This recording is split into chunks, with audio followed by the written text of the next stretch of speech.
Once upon a time, during a great battle which was fought through the night in a tempest of lightning and rain, a brave young grenadier came upon one of the enemy lying sorely wounded on the field. Taking pity on his foeman, the soldier bound up his wounds and carried him from the battle to the shelter of a little wood. Scarce had the wounded youth opened his eyes when amid a blinding flash of lightning and a peal of tumbling thunder, a green chariot drawn by green dragons rushed downward through the hurrying clouds and sank to earth at the soldier's side. Bidding the dragons be still, a tall, dark, and stately man wearing a long green mantle descended from the chariot, took the wounded lad in his arms, and thus addressed the grenadier. "Generous friend, to you I owe the life of my youngest son. I am the enchanter of the green glen. Take you this little green wand in memory of the great debt I owe you. Whatsoever you strike once with it will continue to grow larger till you cry stop. Whatsoever you strike twice with it will grow smaller till you bid the magic cease. Farewell, brave soldier, and may good fortune walk forever by your side." Then wrapping his wide green mantle about the body of his son, the wizard bade his scaly, yellow-eyed dragons be on their way, and vanished on high in the tempest and the dark. Now the wars were over and done, and the soldier found himself mustered out and turned loose to earn his living in the world. Still clad in his grenadier's uniform, and wearing his blue greatcoat buttoned close about him, he slung his knapsack to his shoulder, fastened it to his belt in front by crossed straps of white leather, put on his big shiny hat, and turned from the camp over the hills and far away. It was the early autumn of the year. Great roaring gusts swept by overhead, singing shrilly through the withered leaves still clinging to the branches. Apples lay red ripe in the frost-nipped grass, and the country folk were gleaning in the stubble of the fields. On through the villages went the soldier, hoping to find work for the winter among the farms. He knocked at this door and that, but ever in vain. Presently, the mighty summits of the adamant mountains, gleaming with new-fallen snow, rose beyond the bare woods and the lonely fields. Following the great royal road, the soldier tramped on into the very heart of the mountain mass. "Perhaps I shall meet with better luck in the kingdoms beyond the peaks," thought the grenadier as he trudged along. Still it was. Now the soldier could hear the roaring of the river in the gorge below the road, now the cry of the eagles circling high above some desolate crag. At high noon on the third day, the soldier arrived at the brazen column which marks the descent of the royal road to the kingdoms beyond the hills. A biting wind, keen with the smell of snow, blew from the surrounding peaks, and made the soldier very hungry indeed. Sheltering himself against the mighty column, he slipped his knapsack from his shoulder and looked within for the last of the bread and the cheese which a good wife of the mountain villages had given him the day before. Alas, there was but the tiniest bit of crust of bread to be found, and the littlest crumb of cheese. Suddenly, as he fished about in the sack, the grenadier discovered the little green wand. He had quite forgotten it. The notion came into his head to try the magic, and he struck the bit of bread one smart tap. As he did so, a fragment of bread bounced a few inches into the air, fell back on the ground. Soon it was the size of a loaf of bread. A moment or two later, the loaf had grown to the size of a table, and soon the mass of bread was the size of a small house. And it was growing, growing, growing. "Stop!" cried the soldier. The magic ceased. The soldier struck the mountain of bread twice. Again it leaped into the air, but this time it began to grow less. Like to a candle end in the fire, it began to vanish before the soldier's eyes. Presently it was once more the size of a generous loaf, and thus the soldier bade it remain.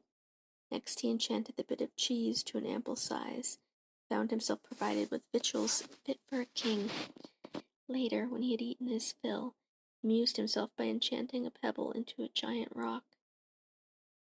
He amused himself by enchanting a pebble into a great rock, and that rock may be seen in the Adamant Mountains to this very day.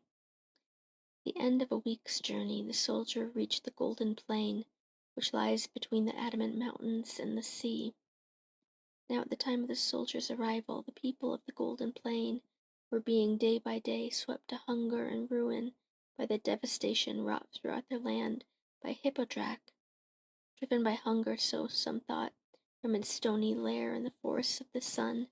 This terrible creature had suddenly swooped down on the harvest fields a month before, had roamed the land until the precious grain had, for the most part, been consumed or destroyed. Worse yet, Hippodrac was even then breaking open the royal granaries in which lay such grain as the citizens had been able to store away. This terrible creature, I must tell you, was a kind of fearsome winged horse. It was larger than any earthly animal, black as midnight in color, and armored over the chest and head with a sheath of dragon scales. Add to this a pair of giant wings, black and lustrous as a raven's, a wicked horse-like head with huge jaws, hoofs of blue steel, and an appetite like a devouring flame, and you will see that the people of the Golden Plain had true cause for alarm. Black wings outspread, blue hoofs plunging, roaring from the fiery pits of its violet nostrils. Hippodrac was master in the land.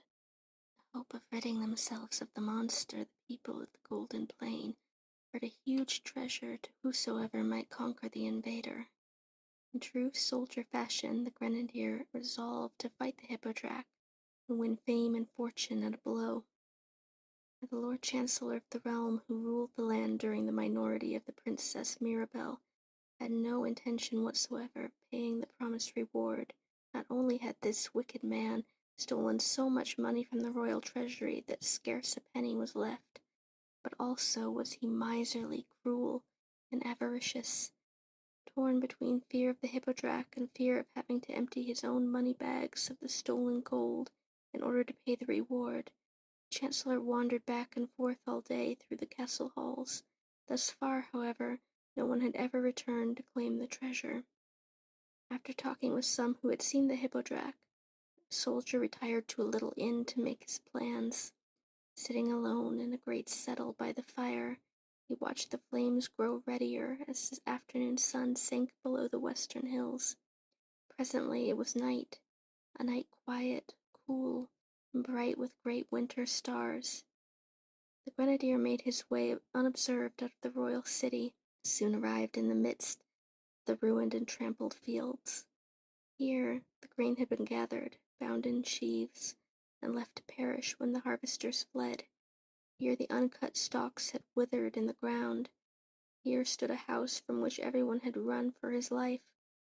Presently the soldier beheld, standing apart on a lonely hill, crumbling towers of the ruined castle which served as the Hippodrac's den. A late, wasted half-moon began to rise. The soldier made his way up the slope and peered through the doorless portal into the moonlit ruin. At the end of the great entrance hall of the castle, his monstrous head resting on the lowest step of the winding stair which led to the roofless banqueting hall above, lay the monster. The rays of the waning moon, slanting through the broken tracery of a great window, fell on its vast bulk.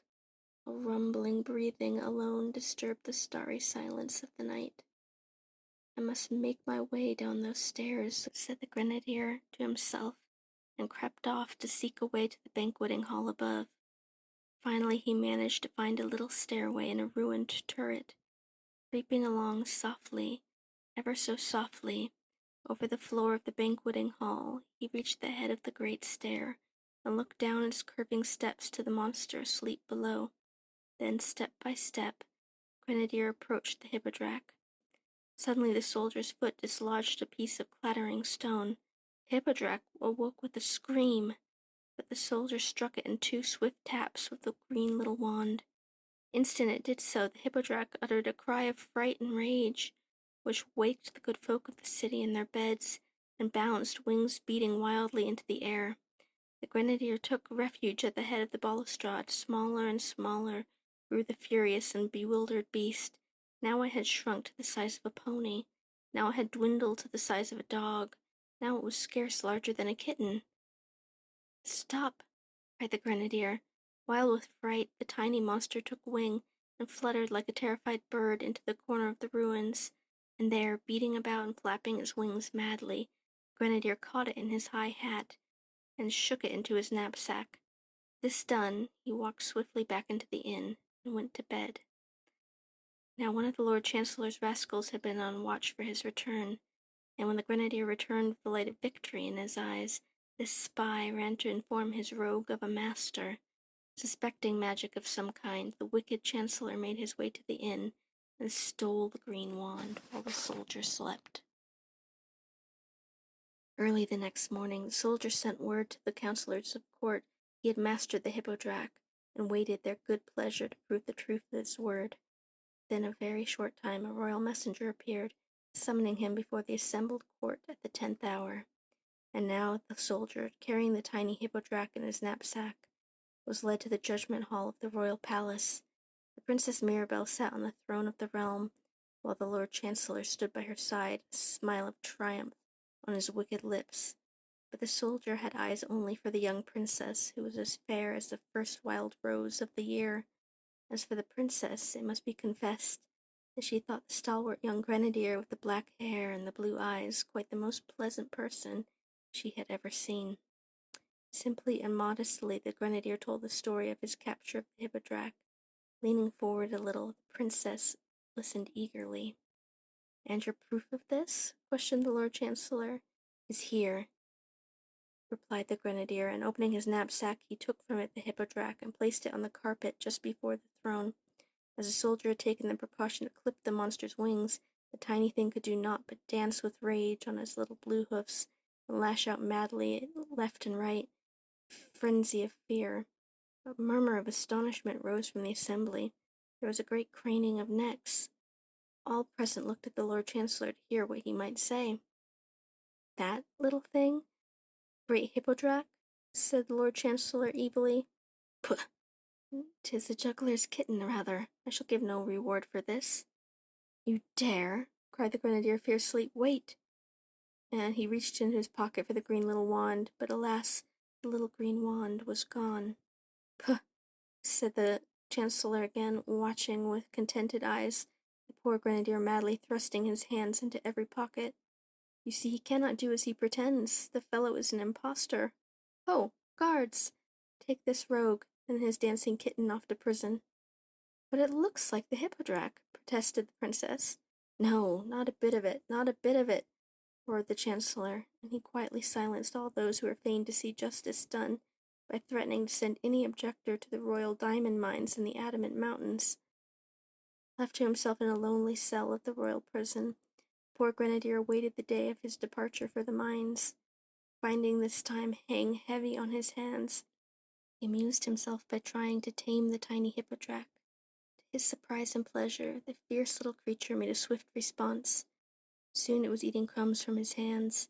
In a fortnight it could spell out words and letters by tapping the floor with its right foreleg, and day by day its clipped wings grew once more to full size. "Oh, if you could only get me my green wand again," said the soldier one morning.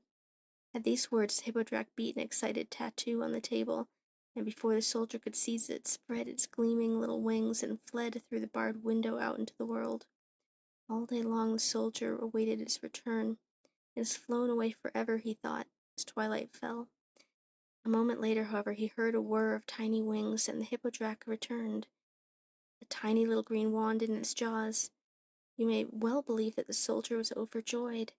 That very night he found means to send a petition to the princess, asking to be brought before her that he might prove at last the truth of his story.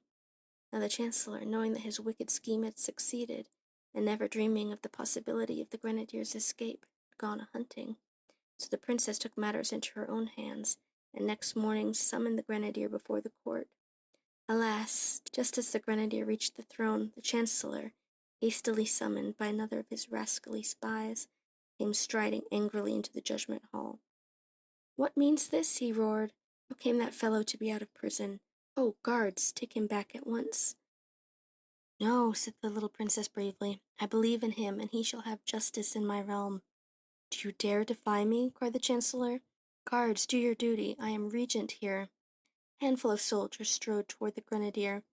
With a smile on his lips and in his eyes, the grenadier struck the Hippodrac one smart tap with the magic wand. The creature bounced and instantly began to increase in size. Suddenly it snorted fiercely and reared on its hind legs. Once again it screamed, even such a scream as it had uttered when the grenadier enchanted it in the ruined castle. People began to fly pell-mell in every direction.